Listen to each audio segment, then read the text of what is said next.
Dustin Pedroia leads the leagues in runs, hits, doubles, second in batting average. You know what he didn't come second in? The AL MVP race. Hey guys, Lauren Shehadi here talking with Danny Knobler. Danny, when you talk about Dustin Pedroia, he hits at the top of the order. Did he perhaps benefit from a down year from some of the AL sluggers? Well, yeah, there's no question. In most years, a guy who doesn't finish in the top 10 in either home runs or RBIs is probably not going to be the AL MVP.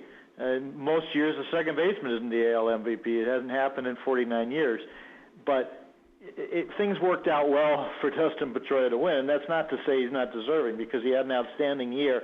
And sometimes I don't think it's a bad idea to have the MVP be a guy who really makes a team run when that team ends up being, they were just short of being the American League champion.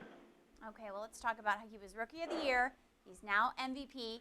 Can he bat .320 with 20 bombs, 100 RBI every year? How much better can he get, Danny?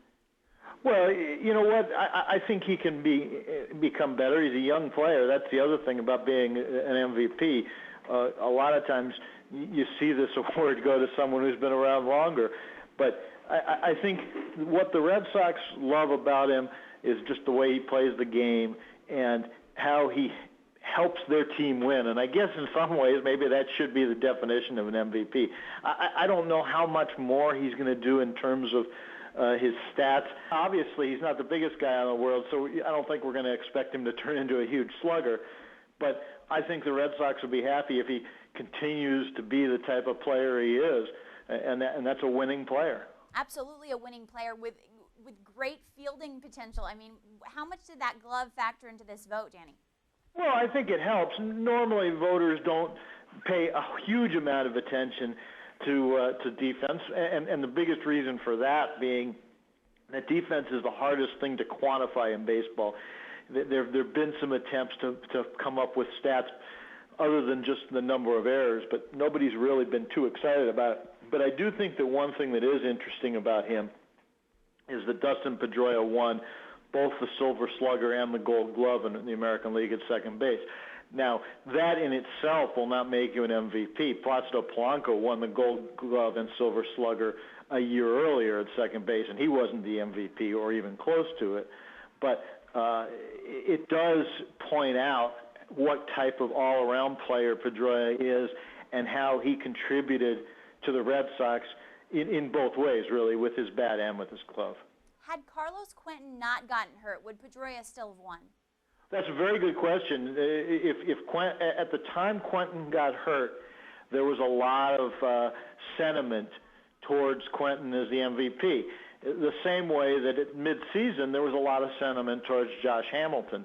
I think Pedroia is going to have a player like him is unlikely to be the MVP in a year where there's an overwhelming power-hitting candidate. And Quentin was on his way possibly to being that guy. He would have, in all likelihood, if he didn't get hurt, he probably would have led the league in home runs, doing it for a team that went on to win its division and really helping to carry that team in the second half. I don't think it's a definite that he would have been the guy if he hadn't gotten hurt, but it would have been. There's a lot better chance he would have been. Pedroia definitely benefited from the other candidates dropping off. Well, there was also some talk of K-Rod getting this award. Do you think a reliever could ever get that award? Well, yeah, ever, yeah. I mean, Willie Hernandez at the time, he called himself Guillermo Hernandez later, won it in '84 with the Tigers. I don't think it's impossible. People talked about Brad Lidge in the National League this year. I do think that voters tend not to vote for pitchers, whether it be starting pitchers or relievers. And there is a sentiment right now among some voters, and I read it from some other people, that the save and the closer's role is overvalued in baseball. I don't tend to believe that myself. But as long as that sentiment is out there, there are going to be people who definitely will not vote for a closer as the MVP. So I think it's going to be difficult for a closer to win the award. I would never say that's impossible because someone could have. Let's say you put K-Rod and Brad Lidge's year together, where you had a record-setting year, but also he was a perfect year, because obviously K-Rod had a few blown saves and Lidge did not. Maybe at that point people would vote, but I do think it's an uphill battle for a guy like that. Danny Knobler, thanks so much for your time. You were down on the list, but there's still time for you to get that award. Next year, maybe.